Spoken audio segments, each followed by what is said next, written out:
Hello friends, welcome to Tech Creations. कैसे हो आप सब। आज के इस एपिसोड में मैं लेकर आया हूँ handbook of chemistry bye Arhant publications book का रिव्यू। दोस्तों, इस बुक को पीटी गुप्ता ने लिखा है। आज की इस वीडियो में होने जा रहा है इस बुक के कंटेंट का एनालिसिस। आप जानोगे कि क्या ये बुक क्लास 11th और 12th स्टूडेंट्स के लिए यूजफुल है जब वो किसी रिवीजन मटेरियल को तलाश कर रहे हो, क्योंकि जितने इंपॉर्टेंट कंसेप्ट्स को बिल्ड करना है उतना ही इंपॉर्टेंट है कंसेप्ट्स को रिवाइज करना। और ये book specifically as a revision material design की गई है। इस बुक में आपको क्लास 11th और 12th केमिस्ट्री के की नोट्स, डेफिनेशंस, फॉर्मूले, टर्म्स और फैक्ट एंड फिगर्स मिलते हैं जो टोटली एनसीईआरटी टेक्स्ट बुक्स पर बेस्ड है। तो आइए चलिए खोलते हैं इस बुक को और जानते हैं कि इस बुक का कंटेंट कैसा है। और दोस्तों, अगर ये वीडियो देखने के बाद आपको ये हैंडबुक यूजफुल नजर आए तो इसे आप बाय कर सकते हैं। डिस्क्रिप्शन में आपको बाय लिंक मिल जाएगी। एमआरपी है इस बुक की 295। तो चलिए वीडियो को शुरू करते हैं।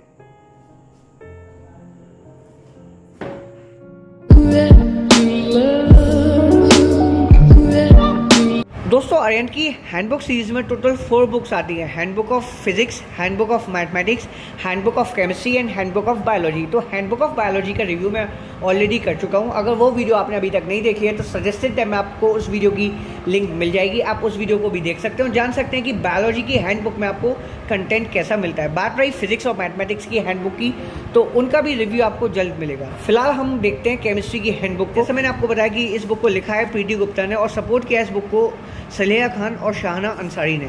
खोलते हैं इस बुक के कंटेंट्स को। ये पहला चैप्टर है बेसिक कंसेप्ट्स ऑफ केमिस्ट्री, दूसरा है एटॉमिक स्ट्रक्चर, थर्ड जो चैप्टर्स में आपको मिलेगा वो है classification of elements and periodicity in properties, fourth chemical bonding and molecular structure, fifth states of matter, sixth the solid state, seventh thermodynamics, eight chemical equilibrium, ninth ionic equilibrium, 10th solutions, 11th redox reactions, 12th electrochemistry, 13th chemical kinetics, 14th surface chemistry, 15th colloidal state, 16th principles and processes of isolation of elements, 17th hydrogen. Total 34 chapters आपको इसमें cover किए हुए मिलेंगे, जिसमें आपको organic, inorganic, physical, analytical और nuclear chemistry के सभी टॉपिक्स मिल जाएंगे। तो ये पहला चैप्टर है बेसिक कंसेप्ट्स ऑफ केमिस्ट्री। इसमें आपको केमिस्ट्री की डेफिनेशन मिलेगी। देन आपको केमिस्ट्री की ब्रांचेस से रूबरू कराया जाएगा कि केमिस्ट्री की कितनी ब्रांचेस है। फिर आपको मैटर की डेफिनेशन मिलेगी, मैटर का क्लासिफिकेशन, प्योर सब्सटेंसेस क्या होते हैं, मिक्सचर्स क्या होते हैं, मिक्सचर्स कितने प्रकार के होते हैं, ऐसे कौन कौन से मेथड्स हैं जिससे कि हम मिक्सचर्स को सेपरेट कर सकते हैं, atoms and molecules, physical quantities and their measurements. तो आप देखोगे ये जो पहला चैप्टर है हैंडबुक का वो टोटली क्लास 11 एनसीईआरटी का जो पहला चैप्टर है उसी पर बेस्ड है। वो सभी टॉपिक्स इसमें कवर किए गए हैं जो क्लास 11 के आपको पहले चैप्टर में मिलते हैं। प्रिसिशन एंड एक्यूरेसी, जो फिजिकल क्वांटिटीज होती हैं उनकी डेफिनेशंस मिलेगी, scientific notation, significant figures, calculations involving significant figures, rounding off the numerical results, dimension analysis. तो कुछ भी इसमें नया नहीं है, ये टोटली एनसीईआरटी पर बेस्ड है। बस इन्होंने जो थ्योरी रहती है उसको शॉर्टराइज कर दिया है जिससे आप कंसाइज मैनर में अपना रिविजन कर सको जस्ट बिफोर द एग्जाम्स। फिर ये आपको molecular mass, formula mass, equivalent mass, इसमें आपको दोस्तों किसी भी तरह के क्वेश्चन नहीं मिलते। इसमें आपको कंप्लीटली थ्योरी मिलती है, वो भी कंसाइज और नोट्स फॉर्म में। ये दूसरा चैप्टर है एटॉमिक स्ट्रक्चर। इसमें आपको एटम के बारे में बताया जाएगा कि एटम होता क्या है, फिर जो एटम के फंडामेंटल पार्टिकल्स है, इलेक्ट्रॉन, प्रोटॉन, न्यूट्रॉन, उनकी कैरेक्टरिस्टिक्स और उनकी डिस्कवरी कैसे हुई है, वो सभी चीज़ें मिलेंगी। फिर ये जो सब एटॉमिक पार्टिकल्स हैं other than proton, neutron and electron, जैसे कि positron, neutrino and anti neutrino, meson, anti proton, उसके बारे में आपको हल्का सा इंसाइट मिलेगा। जितने भी एटॉमिक मॉडल्स प्रपोज किए गए हैं अलग अलग साइंटिस्ट के द्वारा, वो सभी इसमें आपको कवर किए हुए मिलेंगे। Particle nature of electromagnetic radiation, Planck's quantum theory. तो स्टार्टिंग में तो दोस्तों आपको क्लास 11 के ही चैप्टर्स कवर किए हुए मिलेंगे जिसमें आपको की नोट्स, डेफिनेशंस और आपको फॉर्मूले मिल जाएंगे जो आपके लिए यूजफुल हो सकते हैं जब आप रिविजन करने बैठो। तो अगर आपने खुद के नोट्स प्रिपेयर कर लिए हैं, मतलब आपने एनसीईआरटी या फिर किसी स्टैंडर्ड बुक से अपनी स्टडी करी है और आपने खुद के नोट्स बना लिए, देन इस बुक की कोई नीड नहीं है। मैं पहले ही क्लियर कर देता हूँ कि ये मैंडेटरी नहीं है कि आप इस बुक को बाय ही करो रिवीजन के लिए। अगर आपके पास खुद के नोट्स तैयार हैं या फिर आप किसी कोचिंग में स्टडी करते हो जो आपको नोट्स प्रोवाइड करती है, देन इस बुक को बाय करने का कोई लॉजिक नहीं है, क्योंकि इस बुक में आपको वो सभी चीज़ें मिलेंगी जो आमतौर पर नोट्स में मिलती हैं। खुद के नोट्स प्रिपेयर कर लोगे तो बेटर चांसेस हैं कि आपके कंसेप्ट बहुत अच्छे से क्लियर होंगे। अगर आप नोट्स प्रिपेयर नहीं कर पाए और जस्ट बिफोर द एग्जाम्स आप उलझ गए हो कंसेप्ट्स में और आपके पास समय नहीं है कंसेप्ट्स को पढ़ने का, देन आप इस बुक के साथ जा सकते हो। इसमें आपको क्लास 11 और 12 की जो थ्योरी मिलेगी वो कंसाइज मैनर में मिलेगी और कंटेंट इस बुक का ओवरऑल सही रहता है।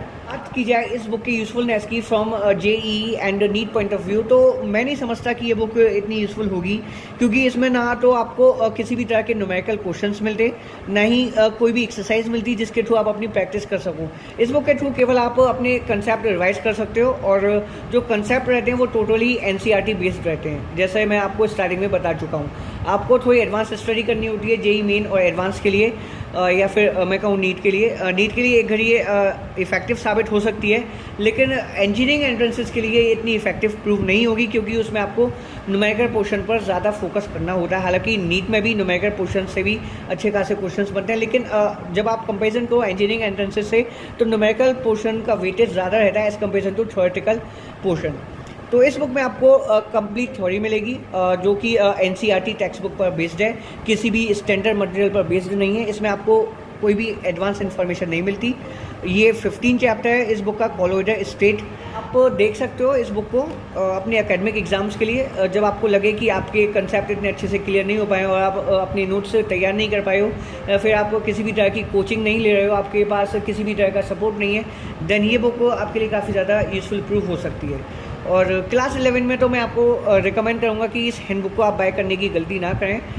11 में आप बाय कर लोगे तो आपको 12 में भी इस हैंड बुक की आदत लग जाएगी, और आपको स्टैंडर्ड बुक से अपने कंसेप्ट क्लियर नहीं कर पाओगे। इसीलिए आप कोशिश करो कि आप इसे 12th में ही बाय करो। और जो स्कूल लेवल के कॉम्पिटिटिव एग्जाम्स होते हैं, चाहे वो 9th लेवल पे हों, 10th लेवल पे हों, जैसे कि NSE JS या फिर इंटरनेशनल साइंस ओलंपियाड, और भी जो कॉम्पिटिशन्स होते हैं जिनका लेवल क्लास 9 और 10 से अबव होता है, लेकिन फिर भी वो क्लास 10th या 9th में ही कंडक्ट होते हैं, देन ये बुक आपके लिए यूज़फुल हो सकती है, क्योंकि इसमें आपको एडवांस टॉपिक्स मिलेंगे।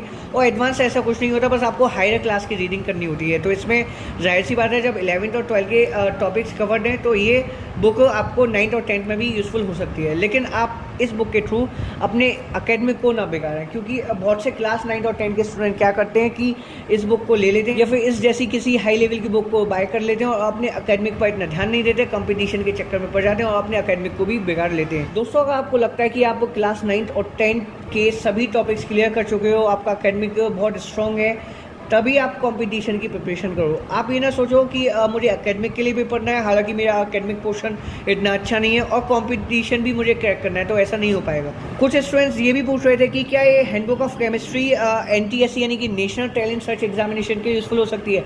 तो NTSC में तो आपको 9th और 10th लेवल की पढ़ाई करनी है, अब आपको नहीं जाना है। ये बुक क्लास 9 और 10th में तभी यूज़फुल हो सकती है जब आप NSE JS या फिर किसी हाई लेवल कॉम्पिटिशन की प्रिपरेशन कर रहे हो जिसका लेवल क्लास 9 और 10 से अबव का रहे। ये 21st चैप्टर है, कोऑर्डिनेशन कंपाउंड। तो मुझे उम्मीद है आपको इस बुक के कंटेंट के बारे में आइडिया लग गया होगा, और अगर आपको मदद मिली हो इस बुक के कंटेंट को जानने में किसी भी तरह से, या फिर कोई भी इन्फॉर्मेशन मिली हो इस वीडियो में, तो प्लीज़ एक लाइक कर दीजिएगा। और दोस्तों, अगर आप चैनल पर नए हो तो चैनल को सब्सक्राइब कर लीजिए, ताकि ऐसी ही वीडियोज़ आपको आने वाले समय में भी मिलती रहे।